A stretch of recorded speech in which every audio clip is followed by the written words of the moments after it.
Wel, Gareth yn gyntaf yn syml, faint mor neis ydi bod nôl heddi?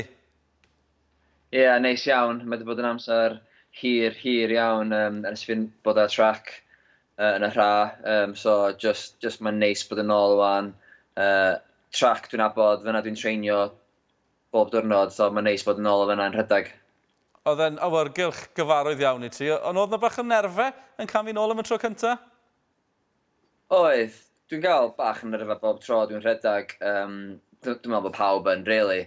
Ond heddiw ges i bach mwy na arfer, just achos dwi heb bod yn rasio a mynd trwy'r proses i gyd eto yn pen fi a cofio be o'n i'n neud ar y trac. Ond ie, oedd o just neis fod yn ôl a dwi'n hapus i gael bob dim tu ôl o fi wan. Sio ti'n teimlo o ran y ffitrwydd, oedd ti'n hapus da'r perfformiad?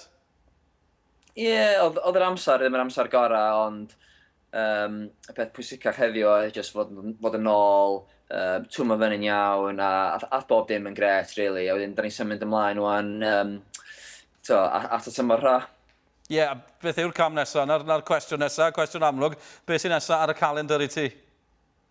Ie, so da ni, fi a coach fi a chydig o training partners fi, da ni gyd yn mynd i Sbaen dros Ebrill.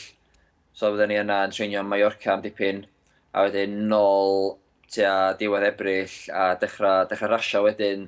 Dwi'n gobeithio mynd rownd Europe yn neud ar y circuit o fyna. O, gwych. Oedd yna gyfnod yng nghanol y gwaharddiad pan ti'n meddwl falle byddai'r diwrnod ma ddim yn dod?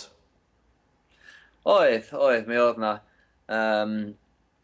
Ond yn anffodus, yn lwcus, dwi wedi cael y siawns dod nôl, a dwi'n mynd i cymeryd y chance yna wan, a dwi'n mynd i rhoi go iawn iddo.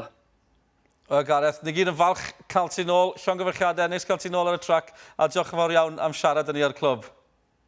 Diolch yn fawr iawn.